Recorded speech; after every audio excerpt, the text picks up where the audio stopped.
아공에서 북공으로 넘어가는 수행자의 체험, 해석, 수행이 일정 단계에 이르면 깨달음은 개념이나 생각이 아니라 경험과 인식 방식의 변화로 드러나기 시작합니다. 그 변화는 갑작스럽게 찾아오는 것처럼 보이지만 사실은 그동안 수행자가 조용히 쌓아온 관찰, 놓아버림, 알아차림의 결과입니다. 오늘 상담한 수행자의 사례는 그러한 변화의 흐름을 매우 선명하게 보여줍니다. 그는 몇 달 전 일상 속에서 시계를 보고 있었는데 그 순간 시계가 보이지 않는 것 같았다고 말했습니다. 눈은 떠 있었고 시계는 있는 그 자리 그대로 있었지만 그것이 물건으로 느껴지지 않았습니다. 그 후 며칠 전에는 갑작스러운 과호흡, 가슴에 압박이 오고 숨 쉬는 것조차 어려워질 정도로 고통과 두려움이 일어났습니다.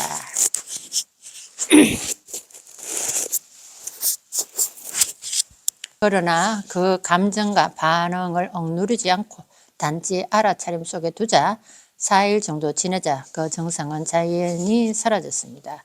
그리고 마지막 경험, 방 안에 여러 물건이 있는데 그중 오직 한 가지 휴지통만 떠 있는 것처럼 보였고, 떠 있다 하는 공중에 또 떠 있는 것처럼 보였다 이 말입니다. 그것을 보고 있는데도 이상하게 아주 편안했다고 말합니다. 이 세 가지 경험은 따로 떨어진 순간이 아니라 하나의 수행 흐름 안에서 단계적으로 일어난 진전입니다. 이제 이 체험을 아공과 북공이라는 틀로 정확히 정리해 보겠습니다.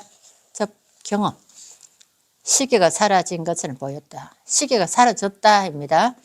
아공의 첫 열림, 처음 시계가 보이지 않는 순간 시계가 사라진 것이 아닙니다. 사라진 것은 시계를 보는 방식입니다. 평소 우리는 사물을 볼 때 형태만 보는 것이 아닙니다. 의미, 이름, 기능, 나와의 관계까지 함께 봅니다. 그래서 시계를 보면 시간 확인해야지 지금 몇 시지 같은 생각이 자동으로 따라옵니다. 하지만 수행이 깊어지면 이 자동 반응이 멈추기 시작합니다. 그때 처음 느끼는 변화가 바로 사물은 그대로 있으나 보는 느낌이 없어진 상태. 건강경에서는 이 체험을 다음과 같이 표현합니다. 무아상, 무인상, 무중생상. 나라는 상이 사라지고 대상과 타자에 대한 폭이 줄어듭니다. 즉 시계를 본 것이 아니라 시계라는 개념 없이 보임이 일어난 것입니다. 이 체험은 수행자가 의식의 중심을 나라고 느끼는 구조를 벗어나기 시작했다는 신호입니다. 이 단계가 바로 아공의 문 앞입니다. 두 번째 경험, 가호흡, 가슴, 답답함, 나가 해체될 때 나타난 저항, 며칠 전 찾아온 증상, 가호흡, 답답함, 불안, 미칠 것 같은 느낌. 이것은 육체적 질병이 아니라 심리적 자아가 붕괴하는 과정에서 나타나는 마지막 저항입니다. 왜 햇빛 가슴에서 오느냐? 이유는 단순합니다. 나는 숨을 쉬고 있다라는 믿음이 가장 오래된 자아감의 뿌리이기 때문입니다. 숨은 단순한 생리작용이 아니라 생존, 두려움, 자아 동일시의 중심입니다. 아비달마에서는 이 현상을 이렇게 설명합니다.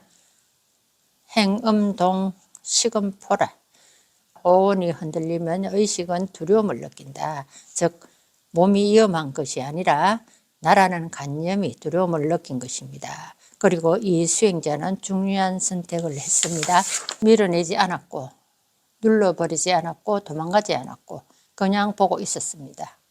그래서 4일 뒤 저항은 스스로 사라졌습니다. 이는 수행자가 아공을 이미 통과하고 있음을 보여줍니다. 세 번째 경험, 여러 물건 중 휴지통 하나만 떠 있었다. 복공의 드러남. 마지막 경험은 수행이 새로운 단계를 들어갔음을 알려줍니다. 방 안에는 분명 벽, 물통, 의자, 휴지통 여러 사물이 있었지만 그중 휴지통만 남아 보였고 그것은 마치 실체가 없는 듯 떠 있는 형상처럼 보였습니다. 이것은 단순한 시각 현상이 아닙니다. 이때 일어나는 것은 대상이 실제로 느껴지지 않고 조건에 의한 잠시 나타난 현상으로 인식된 것, 즉 법공의 출현입니다. 중론에서는 이것을 다음과 같이 정의합니다. 제법 무자성, 유인년, 이생이라. 모든 존재에는 고정된 실체가 없으면 오직 인연으로 생겨난 것이다. 사물은 사라지지 않았습니다.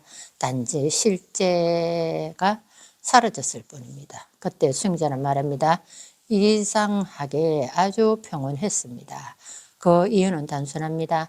고통은 실체를 붙잡고 있을 때 생기지만 실체가 사라지면 번뇌 또한 일어날 이유가 없기 때문입니다. 이 수행자의 체험은 어디인가? 결론은 명확합니다. 작용한 공성, 단계, 시계가 사라짐, 관찰자의 약화, 아공, 가호흡 두려움, 자적 저항, 아공 복공 가독이, 휴지통만 떠 있음, 대상의 실체 해체, 복공, 이후 평온함, 저항 없는 자연적 고요, 복공 안정기.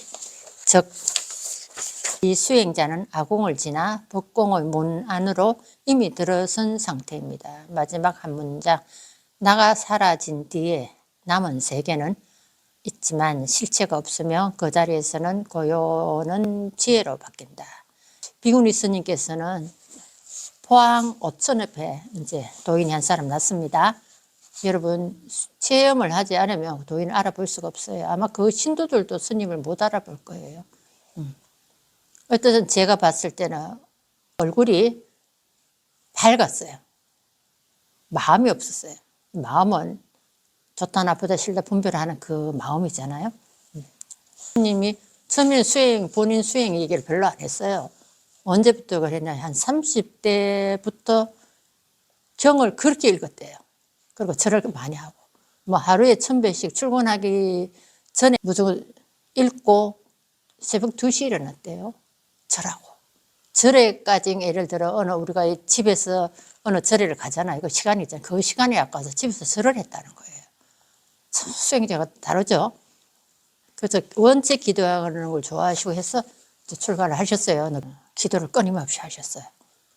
일단 제가 봤을 때는 뭐 그전에 제가 공부가 안 됐을 때는 상당히 알아보지 못해요. 뭐가 뭐 왜 된지. 근데 이제 공부가 되고 이 스님이 이렇게 얼굴이 밝은가. 또 나 스스로도 한 단계 올라가야 그 단계 사람이 보여요. 뭐 다른 분도 그럴 거예요.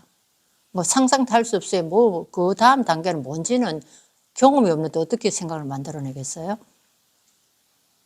어쨌든 모습만 봐도 이 스님은 달랐어요.